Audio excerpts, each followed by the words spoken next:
My mother-in-law asked me to give my house to my husband's pregnant mistress while she sat in my living room, drinking coffee from the mug my mother gave me before she died. She said it calmly, like she was asking me to move a chair. The afternoon light was pouring through the tall windows of my mother's old craftsman home in Pasadena. 3 stories, original oak floors, a lemon tree in the backyard, and a deed with only one name on it, mine.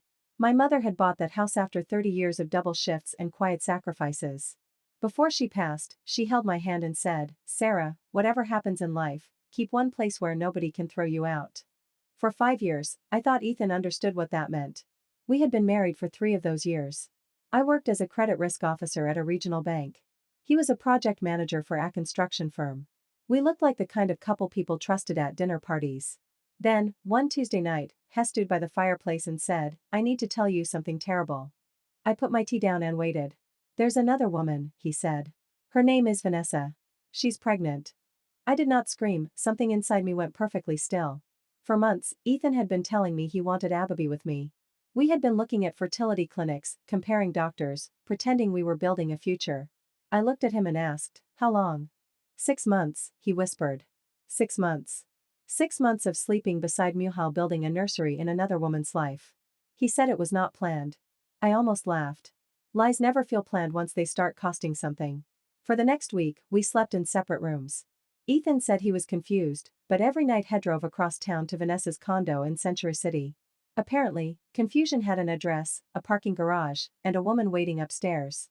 I hired a private investigator named Thomas. He was quiet, careful, and too experienced to look shocked.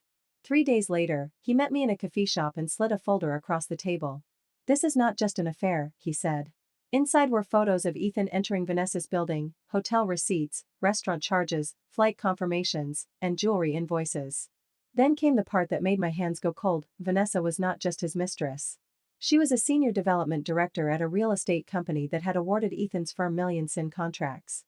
Every romantic trip matched a project meeting, every expensive dinner matched a bid discussion, every gift had been labeled as client outreach or field inspection. Thomas tapped the documents. They mixed the affair with business. "This looks like conflict of interest, false billing, and possibly commercial bribery." That was when my phone rang. It was Miranda, Ethan's mother. She had called me 4 times that week, asking if I would bet traveling, working late, or home on Sunday. Before that, she only called me on birthdays and holidays. "Sweetheart," she said in her soft fake voice, "are you still going to that audit conference this weekend?" I looked at Thomas. He opened another file. It showed visitor logs from Vanessa's building. Miranda had been there 5 times. The family had not just discovered the affair. They had been helping arrange my replacement. I called Lydia, a forensic accountant I trusted from work. For 4 nights, we built a timeline, private flights marked as site visits, designer dresses listed as client entertainment, jewelry logged as corporate gifts, and emails where Vanessa recommended Ethan for projects he had no business touching. Lydia leaned back from her laptop and said, "Sarah, this is not romance. This is a transaction with a bed in the middle." On Sunday afternoon, they all came to my house. Ethan arrived first, pale and sweaty. Then Miranda, his father Robert, his sister Grace, and finally Vanessa, wearing a cream dress stretched over her belly. They sat in my living room like they were already measuring the windows for new curtains. Miranda spoke first. "Sarah, we need to be realistic. Vanessa is carrying our grandchild. She needs stability." I said, "And what do I need?" Grace sighed like I was making dinner uncomfortable. "You do not have children with Ethan. That makes this simpler." Vanessa lowered her eyes and placed both hands on her stomach. "I never wanted to hurt anyone. I am just protecting my baby." Miranda looked at me the way wealthy women look at waitresses who forget the lemon. "The cleanest thing would be a peaceful divorce. Ethan should move in with Vanessa immediately." Then Robert pointed toward my staircase. "This house is large. Maybe you could stay somewhere else temporarily while everyone settles down." I smiled for the first time all week. "You want me to leave my mother's house so my husband's pregnant mistress can move in?" Nobody answered. Their silence was the confession. I reached into my purse and touched the envelope full of evidence. "You are right," I said. "This should be settled today." Ethan's face changed before I even opened it.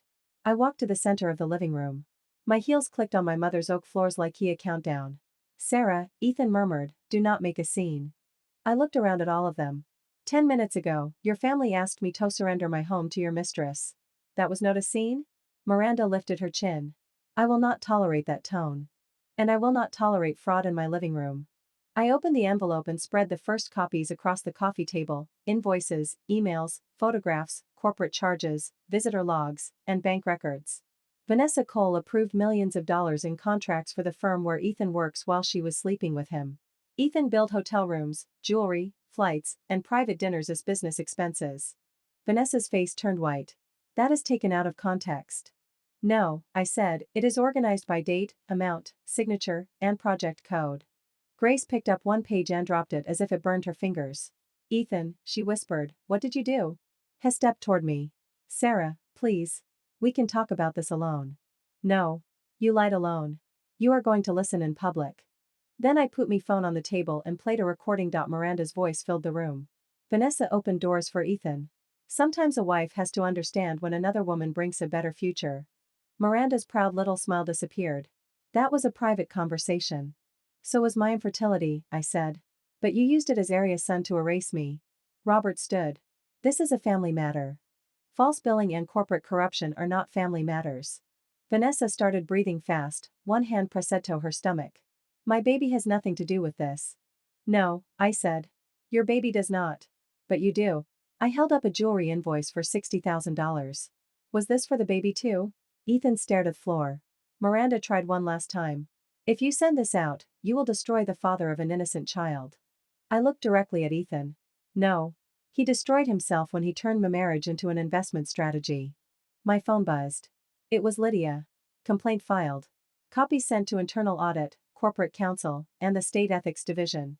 I read the message twice, then smiled. You are late. The complaint is already filed. Ethan stepped back. What did you do? The one thing none of you expected me to do. I protected myself. Then Vanessa's phone rang. Ethan's rang next. Robert's followed. All three screens lit up again and again. The investigation had reached their companies. I walked to the front door and opened it. Now, I said, get out of my house. Ethan looked at me as if I had become a stranger. Sarah, I am your husband. You were my husband when you chose to lie. Now you are the man who needs to explain fake invoices. Vanessa was crying. Miranda was shaking with rage. You will regret this, Miranda hissed. No, Miranda. I regret trusting you. I will never regret defending myself. One by one, they left. Ethan was last. At the threshold, he turned back and said, I'd love you. I answered, then what a sad way to prove it. I locked the door and stood alone in the room where they had tried to replace me. I looked at my mother's walls, my mother's floors, my mother's light coming through the windows, and for the first time in months, I breathed without asking permission. Monday morning, Vanessa's company received auditors at 9. By 10:30, Ethan's firm had cancelled 3 meetings. By noon, his director called an emergency board review.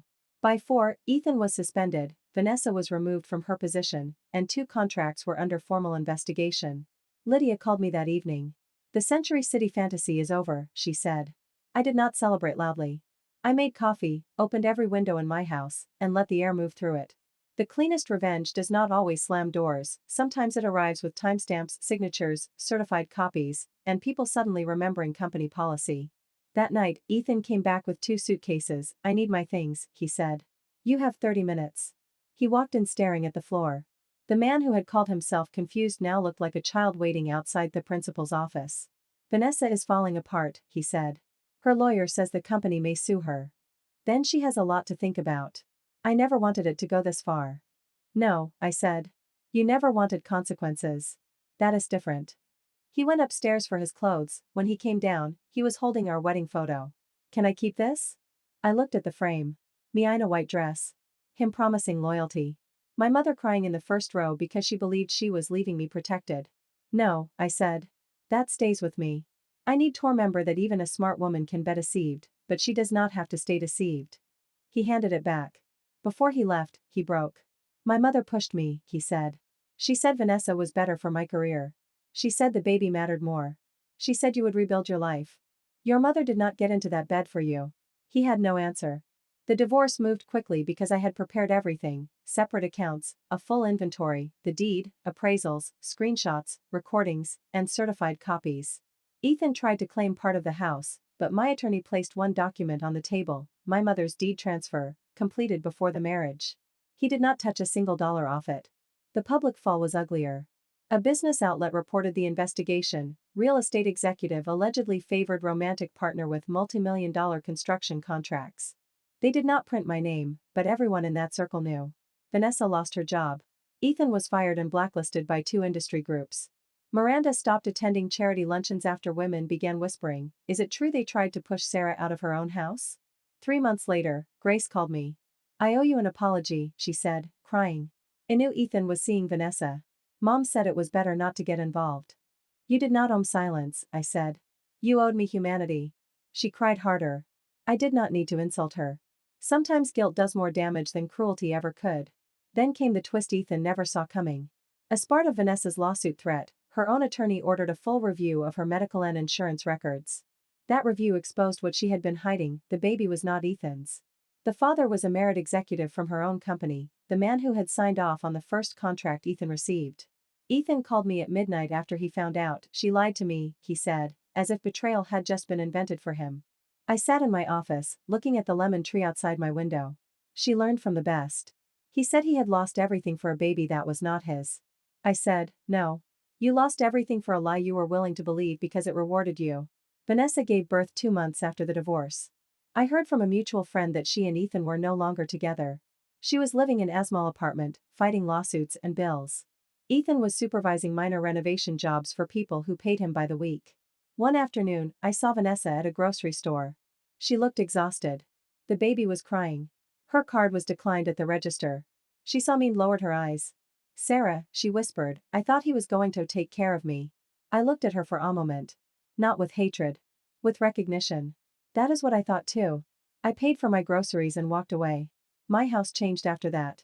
I painted the living room olive green. I turned the guest room into an office. I threw out the sheets Ethan had slept in while dreaming off someone else. In the backyard, I planted lavender beside my mother's lemon tree. Every morning before work, I walk barefoot across the oak floors she chose. I touch the banister she polished with her own hands, and I thank her for putting the deed in me name. Over time, I was promoted to regional credit director. I learned to invest better. I traveled alone to Santa Fe. I had dinner with friends without checking my phone.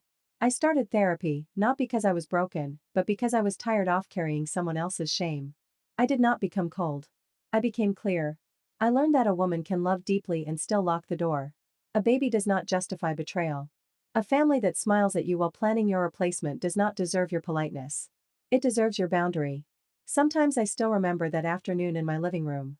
Miranda lifting her chin. Vanessa touching her stomach. Ethan hiding behind guilt. All of them waiting for me to be reasonable. But reasonable, to them, meant invisible. I did not disappear. I stayed in my house, with my name on the deed, my voice in my throat, and the certainty that my dignity is not negotiable just because someone else wants their lie to feel comfortable.